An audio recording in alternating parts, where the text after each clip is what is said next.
Bienvenidos a este momento en el cual vamos a hablar de Pablo, del apóstol Pablo, pero de un punto de vista un poco especial. Vamos a tratar los fracasos de Pablo.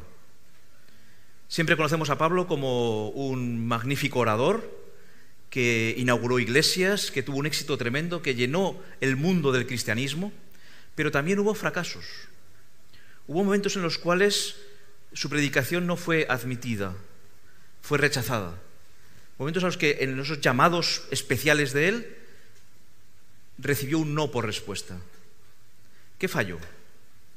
¿En qué fracasó este apóstol? O tal vez no fueron fracasos. Vamos a examinar 4 casos concretos y comenzaremos con el que es considerado el primer fracaso de Pablo. Ante una audiencia grande, predicar y encontrarse con que nadie respondía. Ninguno. Después, alguno, pero de entrada, después de una predicación muy bien planteada, fracaso total. 0. Es como hacer una gran predicación y no tenemos nada. Vamos a verla, vamos a ir a Hechos 17 y vamos a leerla y a analizarla. Hechos 17, versículos 16 en adelante, encontramos a Pablo en la ciudad de Atenas. Muchos ya conocéis perfectamente lo que ocurrió, pero vamos a leerlo con detenimiento. Mientras Pablo los esperaba, Hechos 17, 16, en Atenas, su espíritu se enardecía al ver la ciudad llena de ídolos. Así, razonaba en la sinagoga con los judíos y con otros piadosos, y en la plaza cada día con los que concurrían. Solo en Atenas se habían quedado en Tesalónica y en Berea sus amigos que le ayudaban, pero allí no podía estarse quieto. Todo ídolos. Si vemos las imágenes de Atenas, ahí está todo lleno de ídolos, de templos, de dioses. Los griegos tienen todo un panteón y en cada rincón de la ciudad se podía encontrar un templo dedicado a un dios. Y él no podía con eso, así que se juntaba, como era costumbre, en las sinagogas con los judíos, pero también él aprovechaba cada día en la plaza y comenzó a hablar. Era una costumbre allí en Atenas, les gustaba mucho escuchar a los predicadores y las personas podían ir allí a la plaza y predicar. Y él comenzó a predicar el Evangelio de Jesús en Atenas.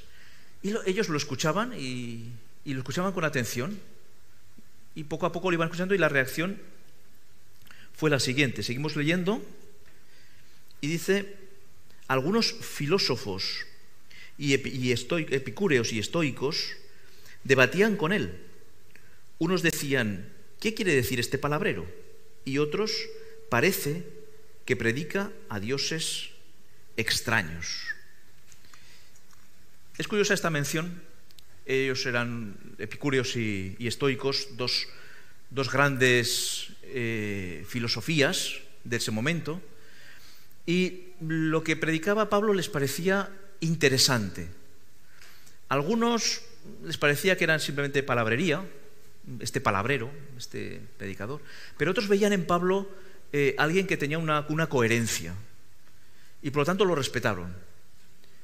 Y le decían: parece que lo que predicas son dioses extraños.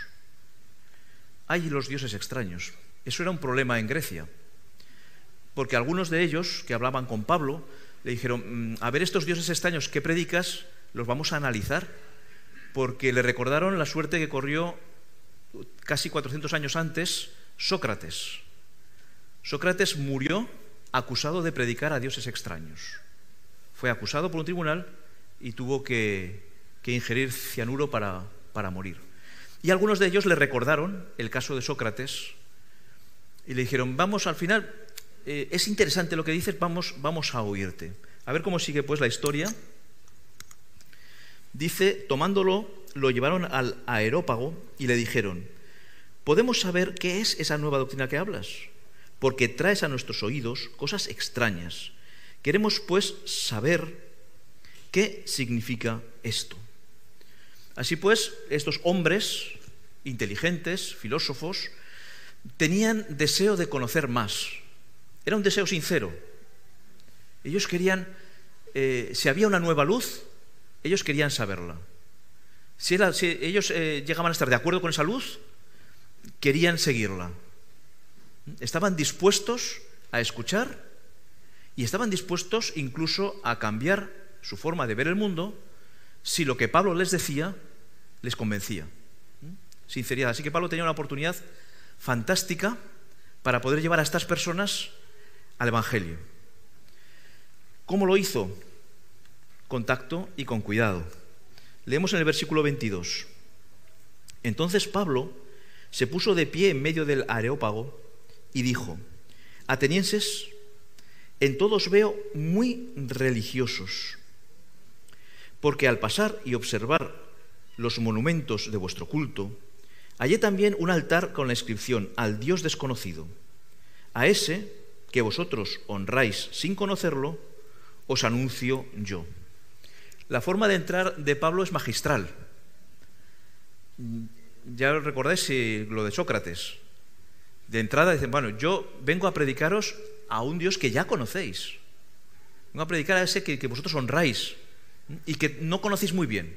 No vengo a predicaros nuevos dioses, sino al Dios que ha sido toda la vida. Y comienza a presentarlo como el Dios creador, y comienza a partir de ese Dios no conocido, de ese Dios creador, a hacer toda una predicación basada incluso en la propia lógica de sus autores. Utiliza referencias a los autores griegos clásicos, y él va llevándolos, y los atenienses están escuchando atónitos lo que Pablo dice, y lo ven lógico, y les entra en su mente, y el Espíritu Santo toca su corazón, y ellos lo van recibiendo, y algunos están convenciéndose a través de la predicación de Pablo de que lo que está diciendo es tan lógico, es tan normal, que es que tiene que ser así. Hasta que llega a un punto. El versículo 32 llega a su punto culminante, y él les habla de Jesús, evidentemente, y también de la resurrección. Y entonces dicen: en cuanto oyeron hablar de la resurrección de los muertos, unos se burlaban, y otros decían: te oiremos acerca de esto otra vez. Hubo un momento concreto. Hasta ese momento ellos estaban escuchando. Pero en el momento en que Pablo introdujo un elemento contrario a su razón, ellos desconectaron. El Espíritu Santo les estaba hablando, les estaba convenciendo, pero ellos estaban evaluando su razón con lo que estaban percibiendo. Y en un momento de decir: la razón, no es posible que una persona resucite. Por lo tanto, lo que este hombre está diciendo no tiene lógica, y la lógica se acabó. Tal vez Pablo no tenía que haber introducido ese tema. ¿Fue esa la razón del fracaso de Pablo? ¿Hablarles de la resurrección de Cristo? El poder de Jesús está en su muerte y en su resurrección. Él les estaba llevando a aceptar a un Salvador muerto y resucitado por ellos. Por lo tanto, el mensaje tenía que ser ese. La introducción, la forma de evaluar, ¿fue conducida por el Espíritu Santo o no? ¿Pablo estuvo inspirado por el Espíritu Santo cuando les predicaba?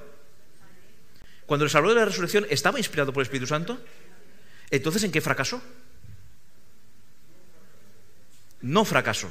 El fracaso no estuvo en Pablo, sino en aquellos que, siendo tocados por el Espíritu Santo, pusieron ante su razonamiento al llamado del Espíritu Santo. Una enseñanza también para nosotros, porque nosotros estamos abiertos a nueva luz continuamente. Al estudiar la palabra, cuando la abrimos, ¿Qué puede más? ¿Lo que el Espíritu Santo nos va a enseñar por la palabra o lo que nuestro razonamiento, nuestro concepto preconcebido, a la conclusión que hemos llegado, es cerrada? Y ya no hemos cerrado la puerta y todo lo que sea contrario a lo que nosotros pensamos lo rechazamos. No caigamos en el error de los atenienses. Ellos fracasaron. Pablo, a los ojos humanos, fracasó. Porque, claro, de hacer unas conferencias y el resultado cero interesados, a los ojos humanos fracasó. A los ojos divinos fue un éxito. Porque todos aquellos atenienses pudieron escuchar la palabra de Dios y la verdad y tuvieron la oportunidad de aceptarla o rechazarla. Oportunidad que no hubieran tenido si Pablo no hubiera seguido lo que el Espíritu Santo le inspiraba. Así que para Dios, éxito completo. Para los hombres, fracaso. Vamos a acercarnos al segundo fracaso de Pablo. A la segunda ocasión en que alguien le dijo: no, esto que me cuentas no quiero saber nada de ello. Y es el momento que encontramos en Hechos 24 y nos referimos a Félix, el gobernador Félix. Hechos 24. Dice a partir del versículo 22: entonces Félix, que estaba bien informado de este camino, puso dilación diciendo: cuando descienda el tribuno Lisias, acabaré de conocer vuestro caso. Y mandó al centurión que custodiara a Pablo, pero que le concediera alguna libertad y permitiera a sus amigos atenderlo y venir a él. Félix, gobernador judío, se había preocupado de conocer todo lo que podía acerca de los judíos y estaba bien informado acerca del camino. Es decir, conocía a los cristianos bien. Estaba bien informado sobre lo que los cristianos hacían, especialmente, como veremos ahora, porque su esposa conocía muy bien todo lo que era judío y todo lo que era cristiano. Entonces, Félix conocía y sabía ya de entrada que lo que estaban acusando a Pablo lo estaban acusando de haber metido a griegos dentro del templo y haber promovido una revolución en Jerusalén. Como no lo habían podido probar, estaba allí esperando a que Félix hiciese con él un juicio. Cuando fue el juicio no pudieron demostrar nada, pero mientras tanto Félix estuvo preocupado por Pablo, sabía que era inocente de entrada y pues quiso saber un poquito más del camino. Estaba informado, pero quería saber más. Seguimos en la lectura, versículo 24, dice: algunos días después vino otra vez Félix con Drusila, su esposa, que era judía. Llamó a Pablo y lo oyó acerca de la fe de Jesucristo. Imaginaos la oportunidad de Pablo. Llega Félix y Drusila y le piden estudios bíblicos. Eso está muy bien. Pero ¿quién era esta Drusila? Drusila era hija de Agripa, el rey Agripa I.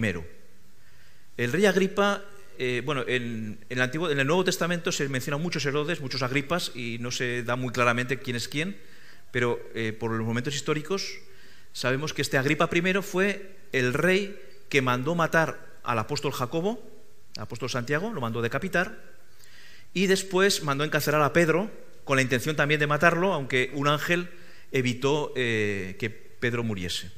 Este es Agripa, el mismo que poco después, delante de todo el pueblo, pues habló muy bien y un ángel lo tocó, lo hirió y murió. Murió por hacerse Dios. Evidentemente, Herodes Agripa I y el cristianismo no se llevaban bien. Herodes Agripa era contrario directamente al cristianismo. Y Drusila, la hija menor de Herodes Agripa, había sido muy influenciada por su padre. Con lo cual, cuando se encuentra con Pablo, Drusila tiene un preconcepto contra el camino. Pero ese prejuicio no lo tiene Félix. Félix sabe los hechos, pero quiere saber la enseñanza. Quiere saber qué enseñan estos cristianos. ¿Cuál es el punto del cristianismo? Así que Félix quiere saber más. Y por eso coge a Pablo y le dice: ahora vamos, me explicas. Y Pablo comenzó a dar una serie de estudios bíblicos a Félix. Y todo parecía bien. Félix estaba muy interesado en lo que oía. Félix sintió el llamado de Dios. Félix sintió su corazón tocado. hasta que llegó, como bien sabéis, el punto clave. Versículo 25. Pero cuando Pablo le habló de la justicia, del dominio propio y del juicio venidero, Félix se espantó y dijo: ahora vete, cuando sea propicio, te llamaré. Cuando sea propicio, te llamaré. ¿Qué ocurrió? El estudio bíblico fue bien, aparentemente. Pablo tuvo oportunidad de hablarle de Jesús, de hablarle de la salvación, y llega un momento en que también hay que hablar de la vida cristiana. Y le habló pues de cómo debe de comportarse un cristiano, cómo debe ser su relación con Dios y con los demás, y que un día todos seremos juzgados por nuestros actos. Y eso a Félix le caló profundo, porque el Espíritu Santo le estaba convenciendo de pecado. Dice Tácito, el historiador Tácito, se dice de Félix que en la práctica de toda clase de concupiscencias y maldad ejerció el poder de un rey con el temperamento de un esclavo. No conocía Félix ningún móvil más elevado que sí mismo, su propia conveniencia.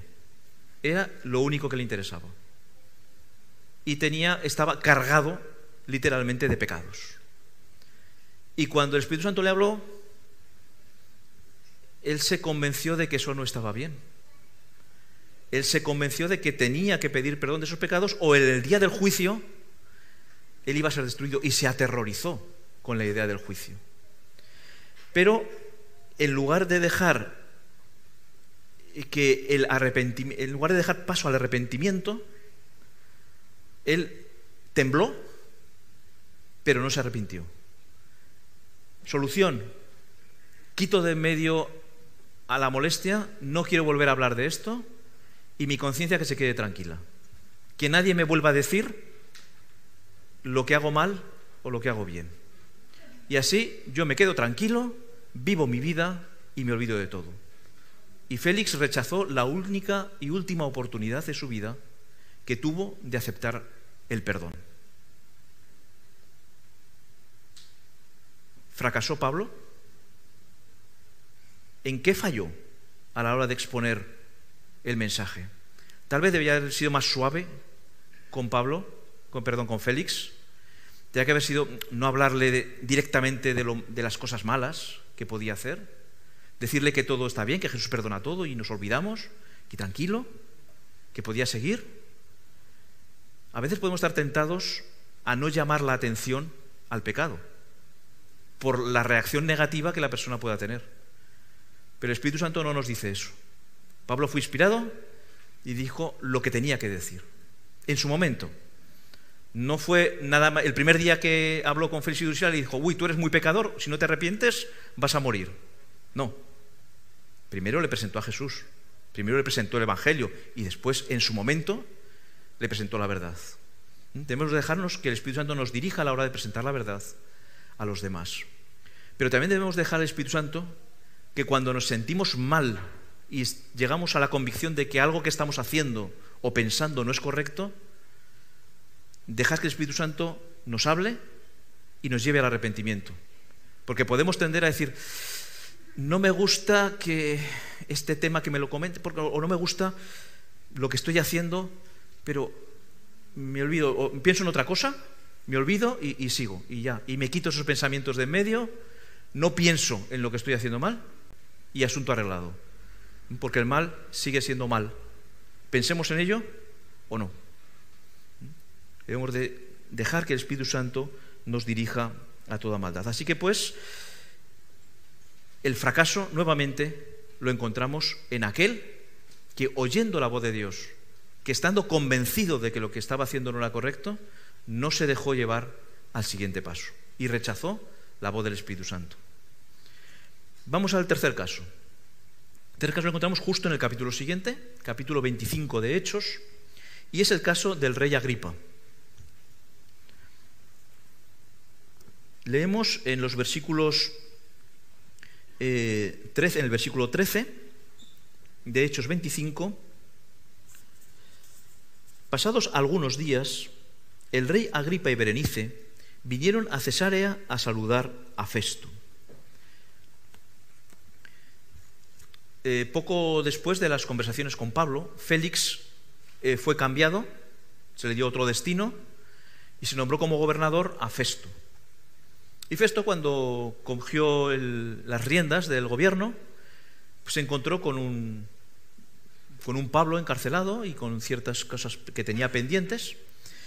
Y poco después vino a visitarlo el rey Agripa y Berenice, a que también podríamos llamar reina. Tenía también una jurisdicción sobre una parte de Galilea. Agripa y Berenice eran hermanos y eran hijos del rey Agripa I. Es decir, eran hermanos de Drusila. Eran hijos, por lo tanto, del mismo padre, pero ellos no tenían ese prejuicio de su padre. Agripa y Berenice no habían sido influenciados por esa idea y tenían pues una mente más libre. Conocían el cristianismo, igualmente, por supuesto, el judaísmo, porque ellos eran judíos, y no tenían ese preconcepto. Pasados unos días, leemos en el texto, ellos pasaron bastantes días con Festo, y dice el versículo 14: y como estuvieron allí muchos días, Festo informó al rey el caso de Pablo, diciendo: un hombre ha sido dejado preso por Félix. Cuando fui a Jerusalén, vinieron a mí los principales sacerdotes y los ancianos de los judíos pidiendo condenación contra él. Y nos dice el versículo 21: al día siguiente vinieron Agripa y Berenice con mucho aparato y entraron en la audiencia con los tribunos y principales hombres de la ciudad, y por orden de Festo fue traído Pablo. Ellos, cuando Agripa y Berenice escucharon acerca de Pablo, ellos sabían quién era Pablo. Ellos tenían suficiente conocimiento del camino del cristianismo para saber quién era Pablo. No, pues oye, nosotros también quisiéramos oírle, convencidos igual que Festo y que Félix de que Pablo no era culpable de ningún crimen, pero que, claro, había apelado a César y había que mandarlo al César. Y Festo decía: es que parece tontería mandar a un hombre a Roma que lo juzgue el César y no decir de qué se le acusa. Así que, bueno, a ver si Agripa, que conocía mejor, y Agripa decide: pues vamos a ver a Pablo, pero vamos a hacerlo bien. Vamos a dejar claro, porque, claro, Pablo tenía una fama de convencer a todo el mundo. Entonces Agripa y Berenice fueron allí con todo su ornato, con toda su pompa, vestidos con sus galas reales y además acompañados de muchas personas importantes de allí con su boato. Tenían que dejar una imagen ante Pablo de grandeza. Nosotros estamos aquí arriba, tú estás aquí abajo. Venimos para escucharte, pero tú estás abajo, ¿vale? Vamos a marcar bien los límites. Pero corrían un riesgo grave, y es que iban a escuchar a Pablo. Y escuchar a Pablo es un riesgo, porque tú estás seguro de que no te va a convencer de nada, y al final, claro, es Pablo, y lleva el Espíritu de Dios, y a ver quién se resiste a la predicación de Pablo. Y comenzaron a escuchar esa predicación. Vamos al capítulo ya 26, y dice, versículos 2 y 3, Rey Agripa, es como comienza Pablo su predicación, ¿no? O su defensa. Rey Agripa, me siento dichoso de poder defenderme hoy ante ti de todo lo que me acusan los judíos, mayormente porque tú conoces las costumbres y cuestiones que hay entre los judíos. Por eso te ruego que me oigas con paciencia. La introducción está clara. Mira, si, ya que me das la oportunidad de defenderme, yo voy a hacerlo, pero ten paciencia, porque no voy a ser breve, no van a ser 2 palabras. Quiero exponerte para que comprendas bien todo lo que está ocurriendo. Y dicen los versículos 24 y 25, después de que Pablo ha estado hablando de Jesús, ha estado hablando de su propia conversión, ha dado su testimonio personal, al decir esto en su defensa, Festo, a gran voz, dijo: «Estás loco, Pablo, las muchas letras te vuelven loco. Pero Pablo contestó: excelentísimo Festo, no estoy loco, sino que hablo palabras de verdad y de cordura. Hasta ahí todo había ido bien, todo lo habían escuchado, y de repente es interrumpido cuando él está llegando ya nuevamente a la resurrección. Es interrumpido y parado. Y le dice a Festo: no, de loco nada. Yo estoy seguro de que lo que digo es cierto, está bien.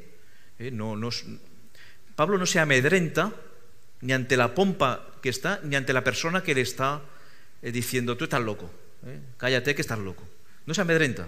Dice: no, yo me defiendo. Yo no estoy loco, yo estoy hablando cosas cuerdas. Y entonces Pablo ya no puede seguir su discurso, ha sido parado, interrumpido, y decide, en lugar de seguir el discurso, ir al grano y hacer el llamamiento directo, porque él había observado una cosa, que mientras hablaba, Agripa estaba escuchando, no sé, a lo mejor en los dibujos, ¿no? La boca así abierta, que se le cae hasta la baba. Algo, estaba atónito, estaba escuchando totalmente, se había metido completamente en la historia. Y al interrumpirlo Festo, se quedaron todos así: aquí, ¿qué pasa? Así que Pablo dijo: no puedo pasar esta oportunidad. Y seguimos en el versículo 26.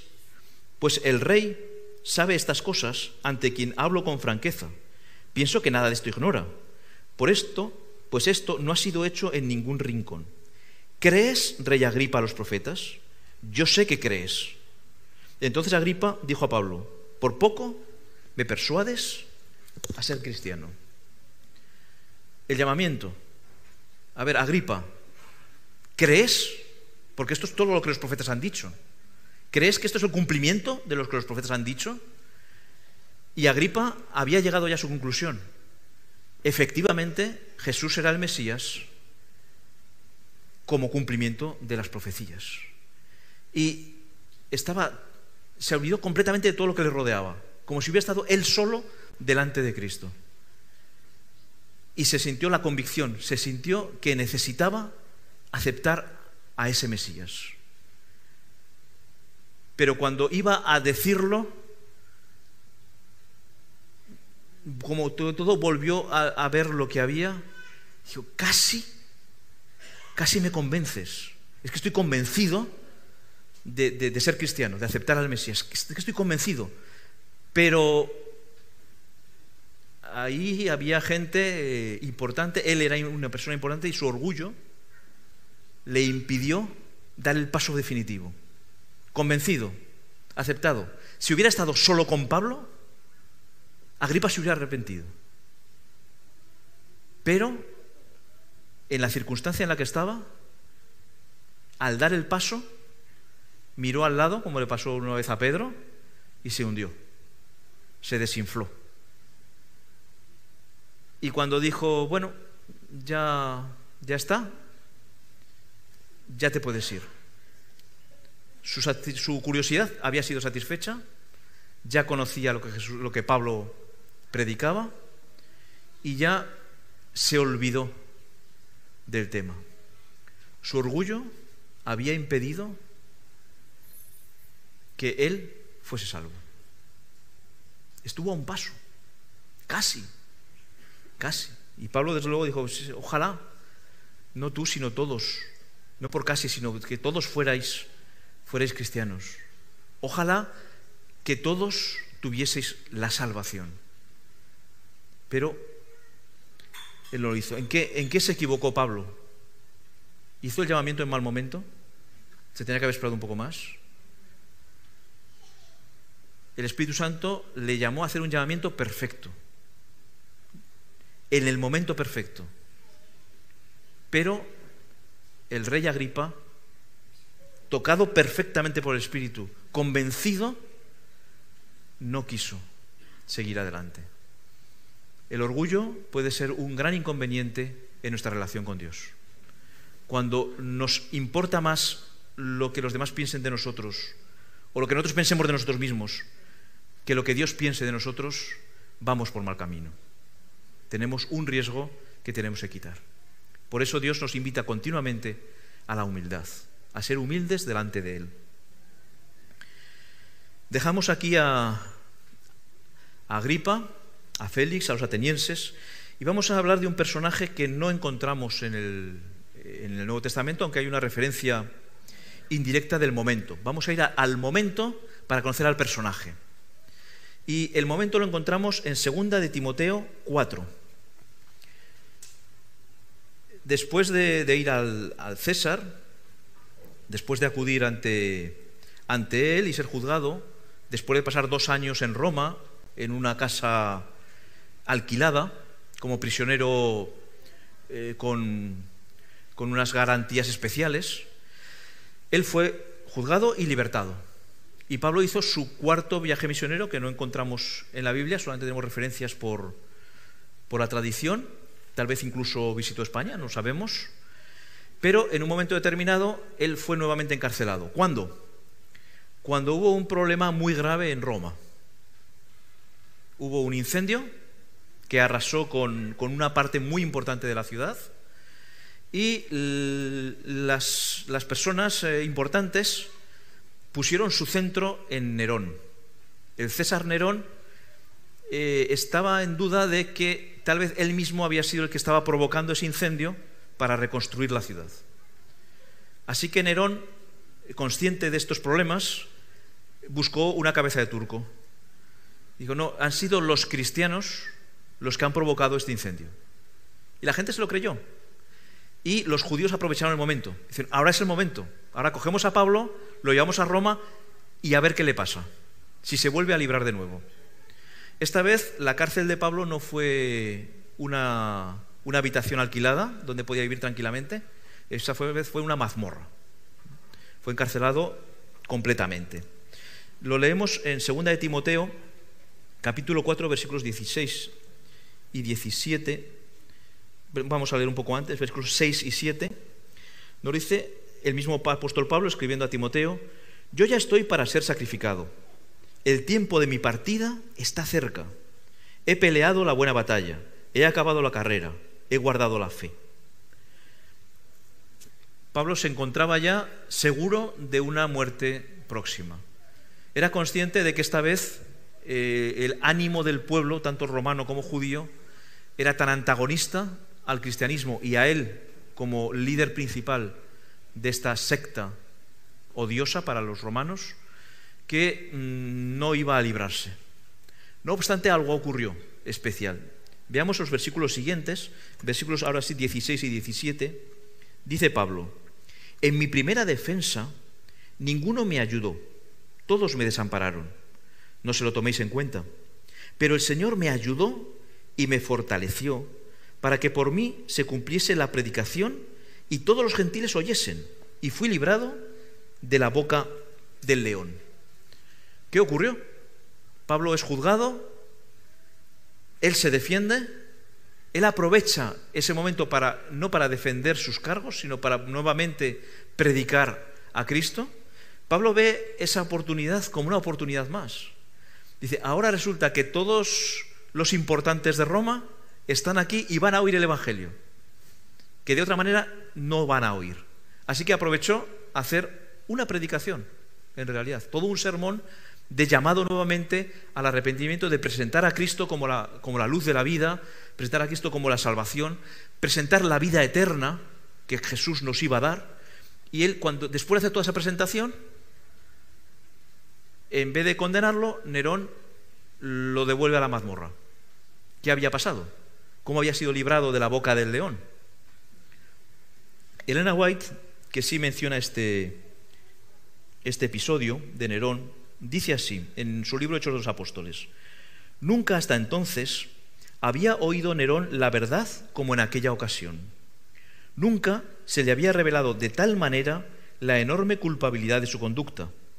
La luz del cielo penetró en los recovecos de su alma manchada por la culpa, y, aterrorizado, tembló al pensar en el tribunal ante el cual él, gobernador del mundo, habría finalmente de compadecer para recibir el justo castigo de sus obras. Le pasó algo como le había ocurrido a Félix.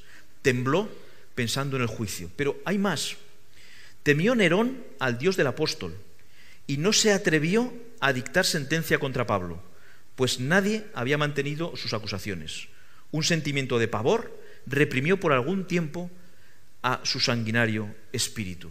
Por un momento tuvo tanto miedo del juicio que no se atrevió a hacer algo más, y es cargar además con la culpa de haber matado al apóstol Pablo. No se atrevió. Pero hay más. Dice también en la web, por un momento se le abrió el cielo al culpable Nerón. Y su paz y pureza, la paz y la pureza del cielo, le parecieron apetecibles. Es decir, que Nerón, escuchando a Pablo, deseó participar del cielo que Pablo le estaba presentando. Él, que tenía toda la tierra, era el señor de toda la tierra, se dio cuenta de que eso no le satisfacía. Y sin embargo, lo que Pablo le estaba ofreciendo le satisfacía, quería tenerlo, ansiaba el cielo, ansiaba estar allí. Y además fue consciente de que esos pecados tan terribles que él tenía no eran un inconveniente para estar en el cielo, porque había un Salvador que podía perdonarlo. Así que Nerón fue consciente de todo el plan de salvación en la predicación de Pablo y deseó ser salvo, pero solo por un momento. Solo por un momento acogió la idea del perdón. Cuando mandó que se llevasen a Pablo, cuando se cerró la puerta de la mazmorra de Pablo, se cerró también la puerta de gracia para Nerón. Había tomado también su decisión en contra de esa salvación que le apareció en un momento tan deseable. ¿Por qué perdió él la salvación? ¿Por qué no quiso? ¿Por el poder que tenía? ¿Porque sabía que iba a perder todo lo que tenía? ¿Prefirió amar más este mundo que las cosas de Dios? Cuando nosotros vamos a tomar una decisión, ¿qué pesa más? ¿Lo que podemos, lo que somos, lo que tenemos, el poder que tenemos, o lo que Cristo va a darnos? ¿Qué pesa más en la balanza? ¿El ahora o el después? ¿Dónde ponemos nuestra mira? ¿En qué fracasó Pablo nuevamente en esta ocasión? Para que Nerón no se hiciese. Por cierto, Nerón no quiso, pero otros sí. Otros que escucharon esa predicación de Pablo sí que aceptaron el Evangelio. Es más, nos cuenta la tradición, y Elena White también nos lo confirma, que el propio verdugo que finalmente decapitó a Pablo se convirtió.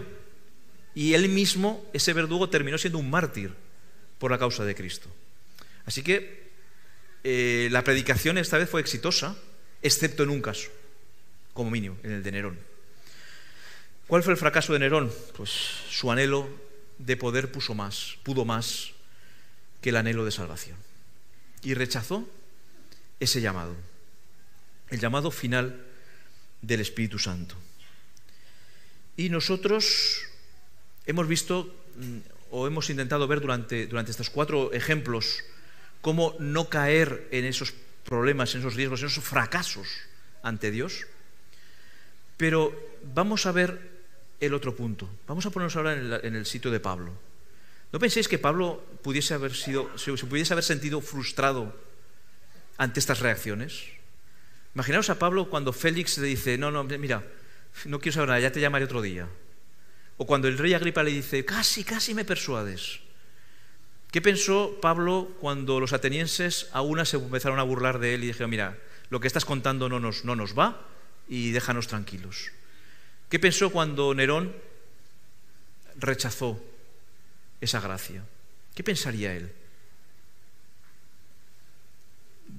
Quiero que me acompañéis a la segunda epístola de Pablo a los Corintios, 2 Corintios 2, y allí Pablo nos dice algo que nos afecta a nosotros, a todos nosotros, que nos coloca en la misma posición de Pablo. ¿Pablo qué hacía? Predicaba a Jesús. Predicaba el arrepentimiento, predicaba la salvación, la tierra nueva. ¿Nosotros qué hacemos? ¿También tenemos que predicar eso? ¿O como él ya lo predicó, ya está? Nosotros también somos predicadores de Cristo. Nosotros también somos llamados a llevar a las personas a Cristo. Somos llamados a la conversión de los gentiles. por lo tanto, a dejarnos dirigir por el Espíritu Santo para llevar el Evangelio. Y será el Espíritu Santo el que nos diga la mejor manera de hablar a uno a otro, porque no podemos hablar a todos de la misma forma. Pablo no habló igual a los atenienses que a Agripa. No habló igual ante Nerón que ante Félix. A veces eran conversaciones privadas, otras eran públicas. En cada momento Pablo tuvo que adaptar. El Espíritu Santo le enseñó a adaptar su predicación. Así nosotros también debemos de adaptar nuestra predicación a las personas con las que hablamos. Y el Espíritu Santo nos ayudará, si nos dejamos dirigir, a hablar a cada uno lo que en ese momento conviene. Y su conversión dependerá de lo que nosotros digamos, dependerá de cómo presentemos a Cristo. Pero cuidado, no depende de nosotros que una persona se convierta. Es una decisión personal. Y nosotros podemos ser guiados por el Espíritu Santo, hacer una obra perfecta y bendecida por el Espíritu Santo y no ser fructífera. Pero no hemos fracasado. Si nos hemos dejado llevar por Dios, no hemos fracasado. Al contrario, vamos a 2 Corintios 2 y nos dice así, versículos 14 al 17. Pero gracias a Dios que nos lleva siempre al triunfo en Cristo Jesús. Siempre triunfamos cuando estamos con Cristo y cuando llevamos su palabra. Siempre triunfamos. Y por nuestro medio, en todo lugar, la fragancia de su conocimiento, el olor de su conocimiento. Cuando hablamos de Jesús, llevamos el olor o la fragancia de Jesús. Y además dice que esto es siempre un triunfo. Y sigue diciendo, porque para Dios somos buen aroma de Cristo entre los que se salvan y entre los que se pierden. Somos llamados a ser un buen aroma. El cristiano no huele mal. El cristiano siempre huele bien. Siempre es un buen olor. Pero nos dice el versículo siguiente, a los que se pierden, a los que se pierden, olor de muerte. Y a aquellos a los que se salvan, fragancia de vida. Como en otras versiones, olor de muerte para muerte o olor de vida para vida. Y para estas cosas, ¿quién es suficiente? Somos fragancia, pero nosotros no somos fragancia de muerte, somos fragancia de vida, porque llevamos a Jesús y Jesús aprueba nuestra predicación. Y nosotros tenemos que ser conscientes de que somos una fragancia de Cristo, siempre para vida. ¿En qué está la muerte de ese olor? En el que la recibe. Si el que la recibe la rechaza, esa fragancia de vida es muerte. Si el que la recibe la acepta, esa fragancia de vida es vida. Nosotros somos llamados a llevar el mensaje, a dejarnos dirigir por el Espíritu Santo. Y las personas que lo reciben recibirán ese olor grato, ese olor que Dios quiere que nosotros llevemos continuamente a nuestro alrededor. Las personas que nos rodean tienen que olernos, tienen que conocer a Jesús. Y ya el resultado está en manos de Dios, en manos de la persona, cuyo corazón también será tocado por el Espíritu Santo. Y así todo es gloria a Dios, porque Él es el que hace la obra, en unos y en otros. Seamos nosotros instrumentos para la gloria de Dios y instrumentos para la salvación de aquellos con los que nos relacionamos. Amén.